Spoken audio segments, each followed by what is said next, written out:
Sa aking pagtanda, unawain mo sana ako at pagpasensyahan.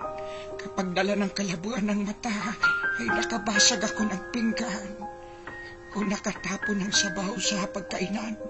Huwag mo sana akong kagagalitan. Paramdami ng isang matanda. Naawa ko sa sarili ko sa tuwing sinisigawan mo ako.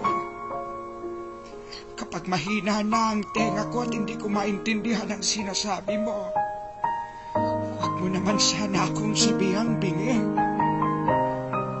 Pakiulit na lang ang sinabi mo, pakisulat mo na lang. Pasensya ka na, anak.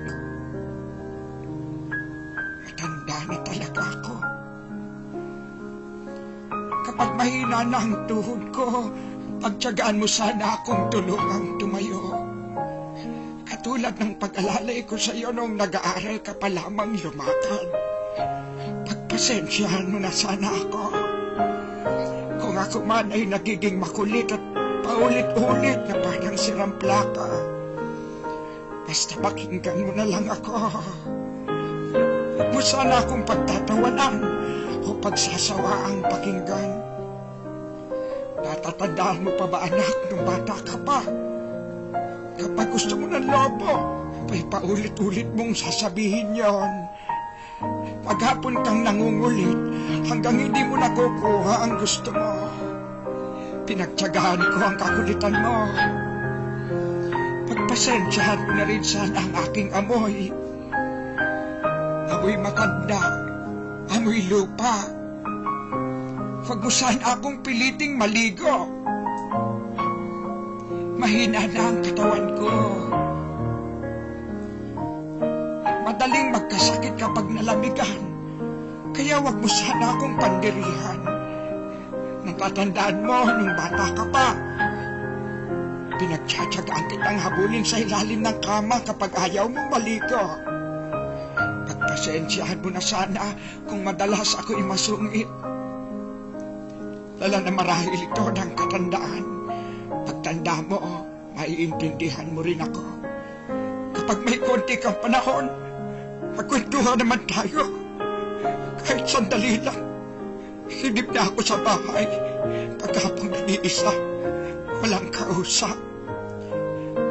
Alam ko, busy ka sa trabaho. Palit nais kong malaman mo na sabik na sabik ako. Makakwentuhan ka kahit alam kong hindi ka interesado sa mga kwento ko. Natatandaan mo, anak, nung bata ka pa, pinagtyagaan kong pakinggan at intindihin ang pautal-utal mong kwento tungkol sa iyong teddy bear. At kapag dumating ang sandali na ako'y magkakasakit at maratay sa banig ng karamdaman, huwag mo sana akong pagsawaang alagaan. Pagpasensyahan mo na kung ako man ay maihi o matubi sa higaan.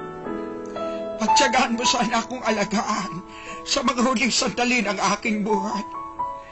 Total, di naman ako magtatagal. Kapag dumating ang sandali ng aking pagpanaw, hawakan mo sana ang aking kamay. Bigyan mo ako ng lakas sa loob na harapin ang kamatayan. At huwag ka mag-alala. Kapag harap ko na ang Diyos na lumikha, ibubulong ko sa Kanya na pagpalain ka sana. Dahil naging mapagmahal ka sa iyong ama't ina.